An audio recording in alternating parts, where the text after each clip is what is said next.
Saludos amigos y bienvenidos a otro video con el profe Julio Kawich. En la clase de hoy, en el video de hoy, vamos a trabajar el tema 1.2 del temario de cálculo diferencial, que es intervalos en los números reales y su representación gráfica. Para este video vamos a comenzar definiendo qué es un intervalo. Vamos a comenzar por entender qué es antes que nada. Y bueno, un intervalo, como pueden ver aquí en pantalla, es un conjunto de números reales que se encuentra entre dos valores. Estos valores son llamados extremos del intervalo. Estos extremos pueden o no estar incluidos en el conjunto. Se trata ni más ni menos que una serie de números que están encerrados dentro de la recta numérica para variar. Y esta sería la definición de intervalo. Pero bueno, vamos a ver también qué tipos de intervalos existen. Existen varios. El primero de ellos es el intervalo cerrado. El intervalo cerrado es aquel que incluye ambos extremos y se representa con corchetes. Aquí tenemos un ejemplo donde A y B pueden ser cualesquiera pareja de números. Cuando yo le pongo corchete en A, corchete en B, me refiero a un intervalo cerrado. Por el contrario, un intervalo abierto es aquel intervalo numérico que no incluye los extremos y este se representa con paréntesis, como se puede ver aquí en pantalla, paréntesis en A, paréntesis en B, que puede confundir con un punto en el plano cartesiano, pero en el caso de cálculo diferencial esto representa un intervalo abierto. Bueno, en el tema específico de intervalos. El tercer tipo de intervalo que vamos a estar trabajando es el intervalo semiabierto. Este tiene dos posibilidades, ya que incluye a uno de los extremos y al otro no. Podemos tener dos casos, que esté cerrado el primer elemento y abierto el segundo, o abierto el primero y cerrado el segundo. Es decir, corchete en A, paréntesis en B, o bien paréntesis en A y corchete en B. Entonces el semiabierto es uno de los más utilizados intervalos que solamente incluye uno de los extremos. Adicionalmente a estos tres intervalos podemos encontrar, estos son los tres únicos intervalos, pero hay algunos casos especiales y aquí hago referencia a los intervalos infinitos. Estos son aquellos donde uno de los extremos es precisamente el infinito que representa al último número. Hay que comentar que el infinito se representa con un 8 que está como acostado, aquí como lo pueden ver en pantalla, y este número o esta representación de número siempre lleva intervalo abierto, es decir, siempre se debe de escribir con paréntesis. Entonces aquí, como se puede ver, estas tres opciones, el primer intervalo sería un intervalo abierto, pues que va desde un punto A, tiene un comienzo, pero no tiene un fin, termina hasta el infinito. El segundo intervalo no tiene un comienzo, es decir, comienza en menos infinito, es abierto, pero termina en, sí tiene un final y termina en un punto cualquiera B. Este diríamos que es un intervalo semiabierto, puesto que tiene una paréntesis y un corchete.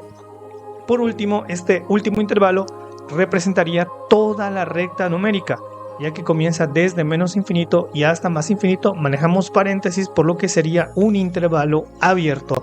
Bueno, y con esto tendríamos todos los casos que podemos encontrarnos al trabajar con intervalos, pero para comprender un poquito mejor sobre estos temas, vamos a hacer un ejemplo.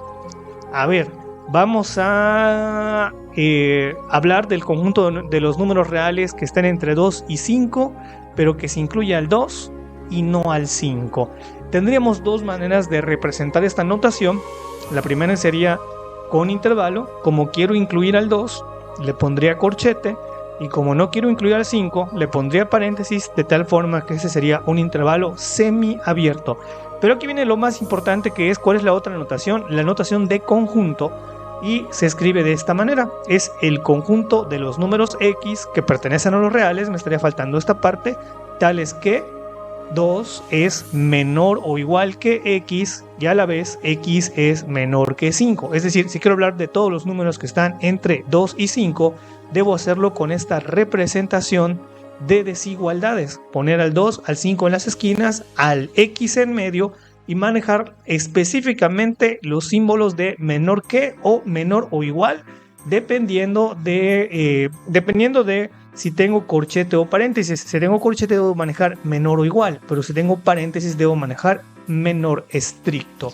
Pero serían específicamente estos símbolos que se manejarían para intervalos numéricos siempre y cuando esos intervalos no tengan al infinito. Es decir, si tengo dos cantidades numéricas, siempre voy a manejar esta estructura para representarlos con notación de conjunto. Ahora bien, pues vamos a pasar a lo que vendría siendo la representación gráfica de un intervalo, y para esto vamos a apoyarnos rápidamente de GeoGebra para poder graficar específicamente este intervalo de 2 a 5. A ver, voy a activar aquí GeoGebra. Como lo pueden ver, cuando quieran graficar en GeoGebra va a ser importante que manejen la notación de conjunto, no la notación de intervalo. Y bueno, vamos a comenzar tecleando el número 2 en las teclas de nuestro teclado es suficiente. Ahora debemos buscar el símbolo de menor o igual. Por esto, como les comenté, debe estar indicado con la notación de conjunto para poder ser graficado. Este símbolo de menor o igual se encuentra en el apartado de funciones dentro de GeoGebra. Aquí vamos a poder encontrar el símbolo de menor o igual. Vamos a ir al teclado 1, 2, 3 para encontrar la letra X. Entonces ya aquí me está indicando 2 es menor o igual que X, pero le vamos a agregar menor que 5. Recuerden que el menor que se encuentra en las teclas 1, 2, 3. Recuerden que el menor o igual está en las teclas FX. Y aquí le vamos a agregar entonces en las teclas 1, 2, 3 menor que 5. Con esto pues ya estamos trabajando con el intervalo cerrado en 2 y abierto en 5. Pero como pueden ver en pantalla, pues GeoGebra me desplaza una representación que es como de un plano.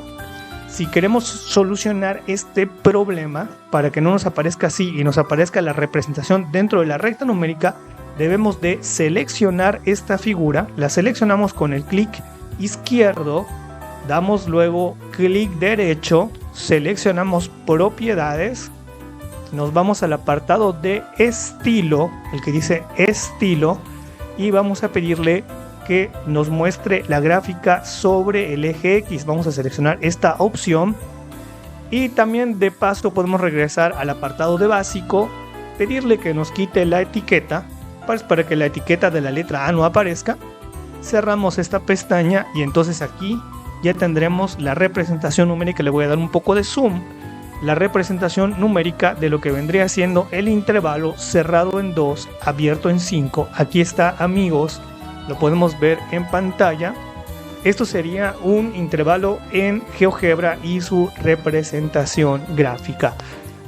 También podemos representar los intervalos cerrados. Por ejemplo, si quiero que este intervalo sea cerrado, lo que yo haría es poner 2. Nos vamos al apartado de funciones, menor o igual.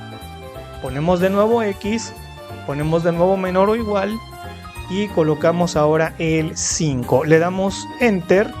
Nos preocupamos aquí de nuevo darle clic derecho, seleccionar propiedades, seleccionar estilo que nos muestre solo el eje X. Aquí podemos cambiar el color. Vamos a ponerle amarillito para que se distinga. Cerramos esta pestaña y deseleccionamos el primer elemento para que únicamente quede marcado el intervalo en amarillo, que sería un intervalo cerrado, como se puede ver en pantalla. O bien selecciono el otro y desmarco el segundo. Entonces aquí tengo el semiabierto y así también yo podría hacer el intervalo abierto en otra entrada. Voy a desmarcar ambas entradas. Este sería mucho más fácil, poner 2 menor que X menor que 5. Selecciono, clic derecho, propiedades, estilo, que me lo haga solo en el eje X. Cerramos y entonces aquí tengo ni más ni menos que el intervalo abierto. Bueno, le podemos cambiar el color para que no sea el mismo color, cualquier color. Aquí un moradito, aquí tenemos el amarillito o bien el azulito, con el que ya estamos representando un intervalo semiabierto, un intervalo cerrado y lo que sería también un intervalo abierto. Tenemos los tres y si se preguntan cuál sería el intervalo infinito, pues muy fácil. Aquí simplemente le pongo X mayor que 5. Vamos a ponerle rápidamente mayor que 5. Y ya me estaría representando aquí clic derecho, propiedades también. Le damos estilo que me represente en el eje X únicamente. Cerramos simplemente y ya tenemos aquí la representación de lo que sería un intervalo abierto pero infinito. Bueno, con esto, amigos, terminamos este primer encuentro con esta parte y ya nos vamos a ir a la parte de la práctica. Suscríbanse.